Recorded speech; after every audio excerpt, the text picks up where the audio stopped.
Our blood, a vital need for affection. Our life depends on others so much that at the root of our existence there is a fundamental need for love. That is why it is good to cultivate an authentic sense of our responsibility and a sincere concern for the welfare of others. What is our true nature as human beings? We are not just material beings, and it is a mistake to place all our hopes for happiness in extreme external development. Without going into the controversial debate over the creation and evolution of our universe, we all agree that each person is the product of his parents.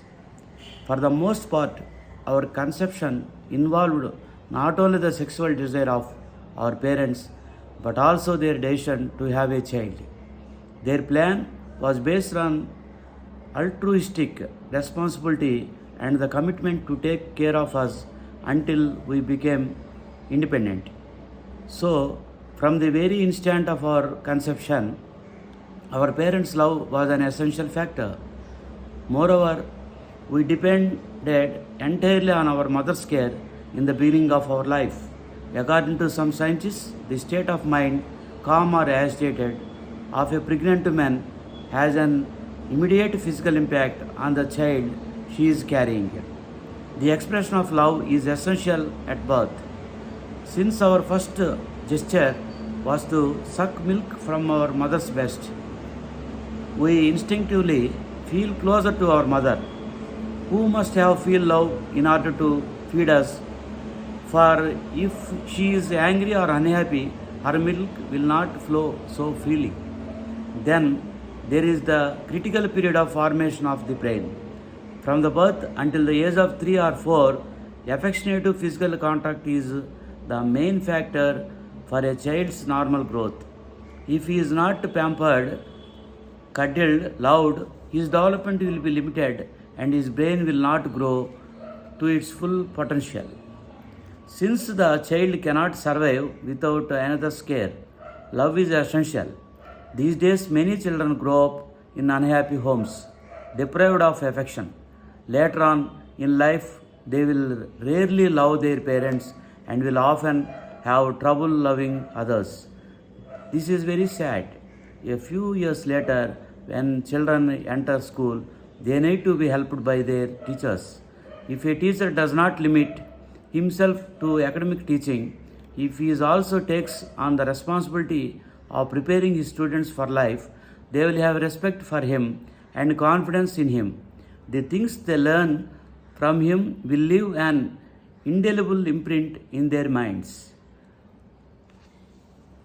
Conversely, subjects taught by someone who does not care about his students' well-being will be of only passing interest to them and will soon be forgotten. Similarly, when a sick person is treated at the hospital by a doctor who shows him human warmth, he feels comforted. The doctor's wish to lavish the best care is therapeutic in itself, regardless of the technical details of medical procedures. On the other hand, when a doctor lacks empathy and seems unfriendly, impatient, or contemptuous, even if he is very famous, his diagnosis is correct and he prescribes the most effective remedies, the sick person is still in distress. In case of an everyday conversation, when our interlocutor speaks to us with human feelings, we listen and respond with pleasure so that the conversation becomes interesting even though it is quite ordinary. On the other hand, if someone speaks coldly or harshly, we feel annoyed and want to end the conversation quickly. From the smallest to largest event, the affection and respect of others are vital elements. A group of American scientists who said that the percentage of medical illness in their country was quite high, about 12% of the population. From the discussion, it emerged clearly that the main cause was not lack of material resources but a lack of affection. One thing seems obvious: whether or not we are aware of it from the day we born. We need for affection is in our very blood. The Dalai Lama believed that no one is born without this need for love. And contrary to certain modern schools of thought, this demonstrates that human beings are not limited to the physical plane alone.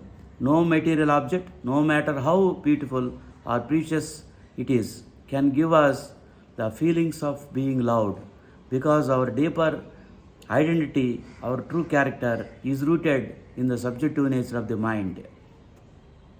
Compassion, what the Dalai Lama sometimes also called human affection, is the determining factor of our life. Connected to the palm of the hand, the five fingers become functional. Cut off from it, they are useless. Similarly, every human action becomes dangerous when it is deprived of human feelings. When they are performed with feelings and respect for human values, all activities become constructive.